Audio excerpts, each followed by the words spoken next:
The reason why I did take control in the beginning is because I realized, I'm struck. Kendall was with, I'm walking down the street. I'm seeing homeless. Like, I can't even enjoy, I'm such a flamingo. I can't even enjoy this life, y'all. I can't even enjoy the way I'm living because I'm looking at people like, this how you living? I'm walking up the street. We ain't all homeless. I'm seeing people's hands. I'm seeing hands distorted. I'm seeing people walking in the street with no shoes on. They feet pus coming out there. I'm seeing women laying on the ground. I'm like, God, how am I living like this and they living like that? I can't even enjoy it. So I came up with take control because I took control. And I'm like, I just want to help other people to live this life. In the country we live in, like, it ain't set up like that. It's kill to be killed. I'm just being real. Africa is a beautiful place, but Africans ain't benefiting from Africa.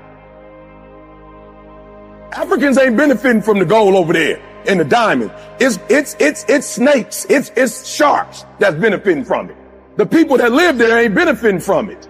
And it's enough. It is. Whether you believe it or not, it is enough for everybody. That's just how it was set up. It really is. But there are those of you, and I ain't talking about lazy people right now. I'm talking about good people like my mama who put in 30 strong for Ford. My mother was a good woman. My mom made sacrifices for us to go to that company and didn't get what they told us she was going to get. I ain't talking about people who don't go to work and people who ain't got no dreams and people who ain't got no goals. I'm talking about my father, who unfortunately wasn't my biological father, but he raised me. And somewhere around 22 years at GM, he got multiple sclerosis and they got rid of my man. It was called a buyout for $100,000. My man gave you almost 30 years. You gonna give him $100,000? How long you think he gonna live off of that? He was making 90 a year and you gave him 100. I'm talking about sharks and snakes. That's snake. Get a man what he worth. I'm not telling you to make him a multimillionaire, but give my man what he came to work every day. He grind for y'all. Get cash my man out. You ain't got to give him your money, but you wouldn't have had what you had without him. Give my man, he went to college. Give my man, that's why I'm here. That's why I'm here, y'all. I'm not here to get paid. I don't need y'all to make my money. I make my money on my own. I'm a pastor. I don't ask my church for no money. I don't need their money. I make my own money. I do what I got to do what I need to do. So I'm telling you why I'm here. I'm here because you good people. And some of you ain't where you want to be. You good people. You doing the right thing, but you ain't living like you're supposed to be living. So I need you to write down when you get up out of this joint by the end of this year, like, for real, man, just in this area, I got to do better, bro. I can't keep living like this. Write it down. I don't know what it is. I don't really care. All the information we give. That's why I'm saying this because, and do me a favor, don't be cocky and write down all the stuff that you winning at. We know you winning there. Give me the stuff you ain't winning at. I just had an NBA player call me a couple minutes ago and I was like, impressed with my man because I'm like, you in the league. You could just fake it like you where you want to be. But I like the fact that you called me and was like, I need you. I got you. You're going to get you back to where you need to be. I got you. But some other people that probably need to call me, but they on that cocky, boy, I'm in the league. Just because you in the league, I just left the league. I told a group of guys to be honest with me. I was like, be honest with me. How many of y'all here, but you ain't here? They said, what you mean by that, E? I said, come on. Your whole life you wanted to make it to the league. You wanted to buy your mama a house. That's all you ever wanted to do. And you did it. How many of y'all ain't really, really here? And about 45, 50% raised their hand and was like, I don't even practice the way I practice. I put more energy in getting to the league than I'm putting in being in the league. So you look at them on TV like they made it. They ain't make it. They ain't got nothing else to live for. Mama got the crib. It's all, they listen to me. They are operating like a lot of you. They just on pure talent. And until somebody more talented they come, they gonna be out the league once that other kid come who's just as talented. But Brian ain't going nowhere because for Brian, it ain't about championship. It's something way bigger than that. And that's what he playing for. And some of you, your problem is real. You kind of maxed out on me, right? So come on, write it down real quick and then we're going to get going.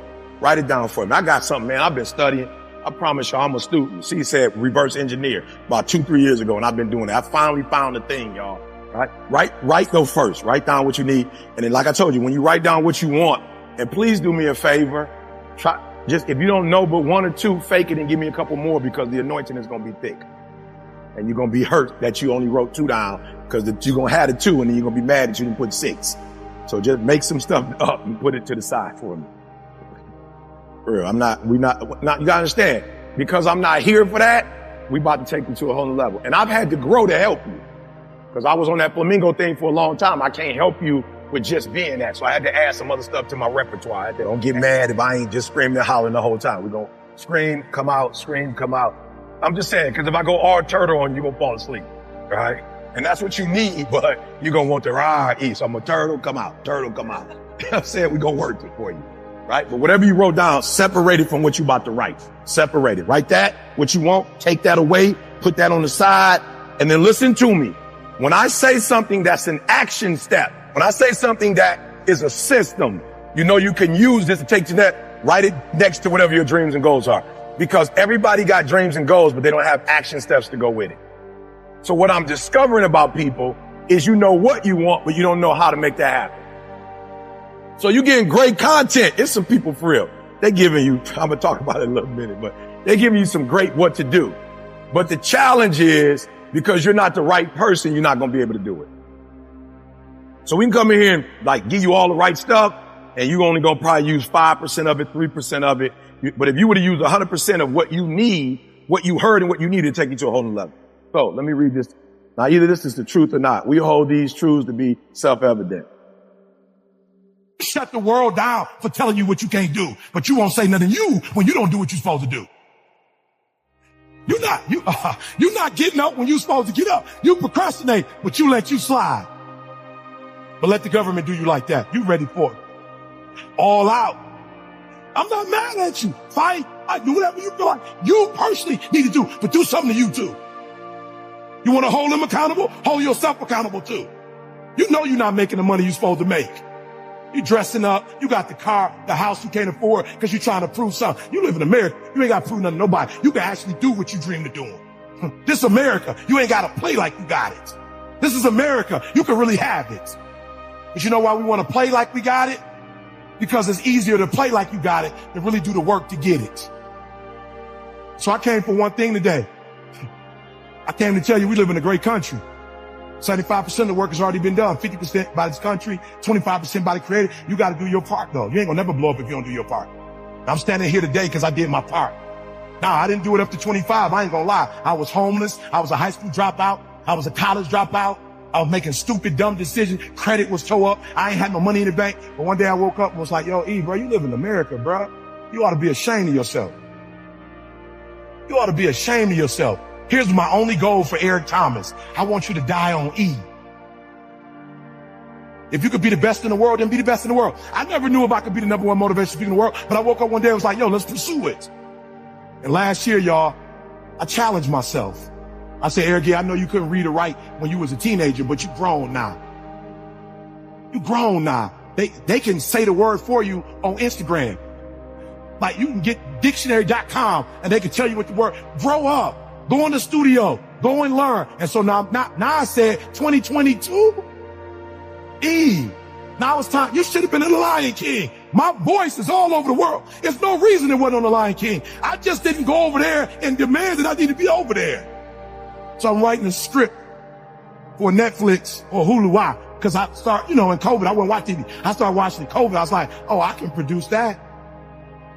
So I'm doing a show called Torn that we're writing right now. And it's the love story of me and my wife when we hooked up when I was 15 and she was 16 and our journey from the streets of Detroit to #1 in the world. Can I say this to y'all? I could have been doing this years ago, but I never held myself accountable. I held my biological father accountable for not being in my life. I held my mama accountable for getting pregnant at 17. I held the Detroit public school system responsible for not teaching me what I thought they should teach me. I held everybody responsible but Eric Thomas. The day you start holding yourself accountable is the day that everything in your life is going to change. Write that down. I'm going to hold myself accountable. Text yourself. I'm going to hold myself accountable. Look, I can leave now. We're going to go through a couple slides, but that's it.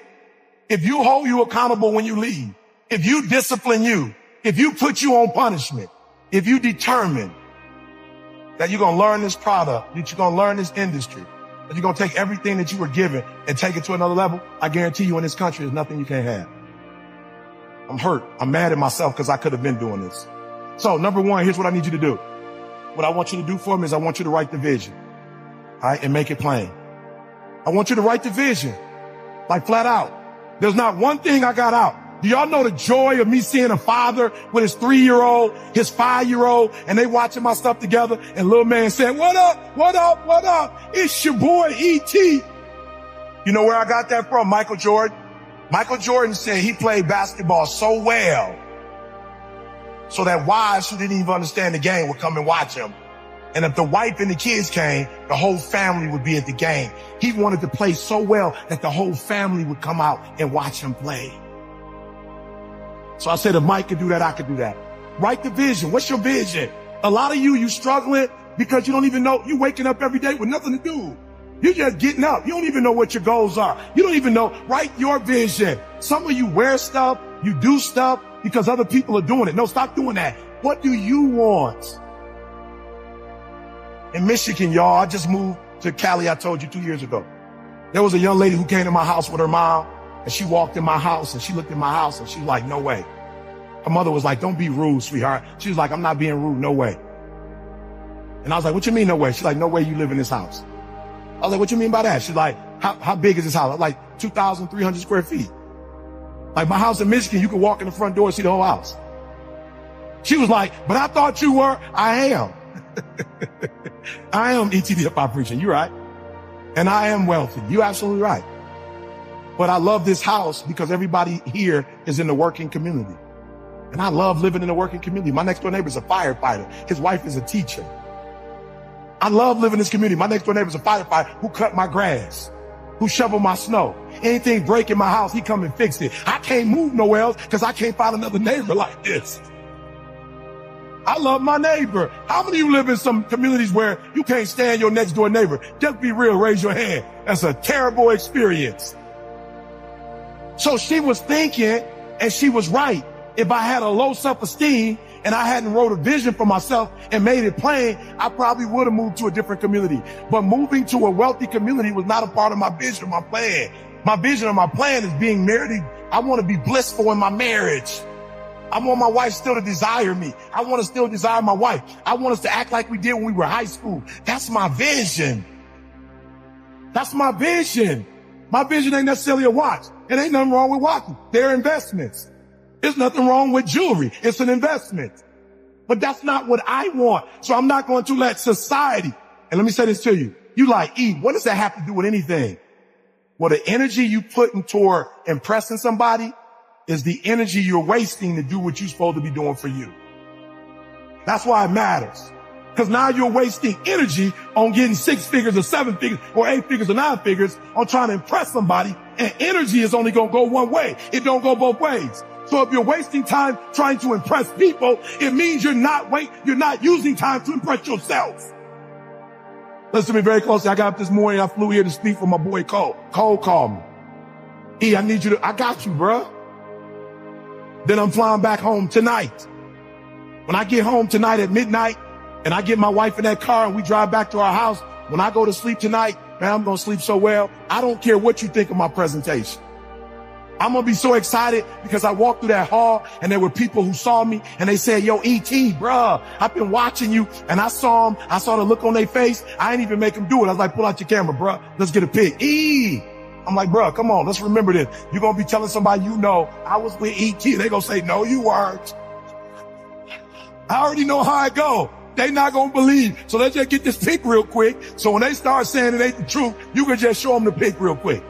Or when it's my birthday, you can post it like, E.T., happy birthday. That's my dude. And you can get some credit and get a couple more followers. You know what I'm saying? I know the drill. Or you can knock on the door and they like, nope, we don't want to buy this product from you. And you like, you know, E.T., that's my boy. They like, come inside. You listen to E.T., I listen to E.T. Come on. So it has nothing to do with this. I'm going to go to bed tonight and feel real good. You know why? Because a part of my vision is making people feel good. When I walked through that door, I took a picture with everybody that wanted to take a picture with me. I didn't run back to the green room acting like I'm big time. So I'm going to be able to sleep at night knowing I made my dreams come true. And the problem with a lot of you, your energy is being wasted on showing other people who you are.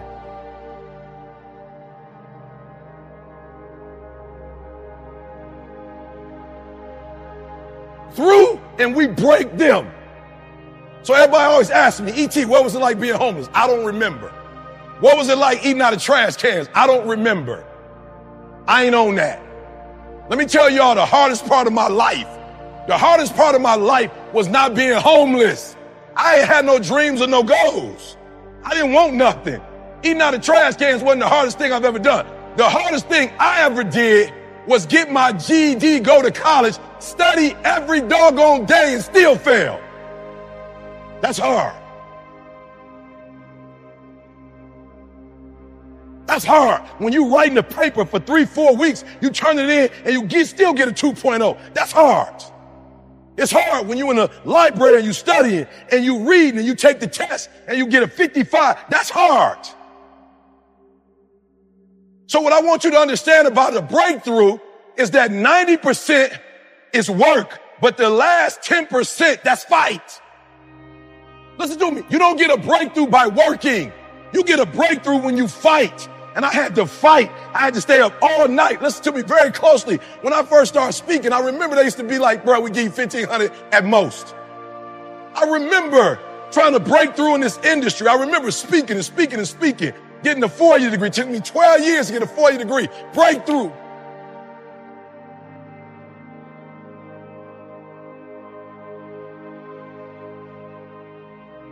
It wasn't being homeless.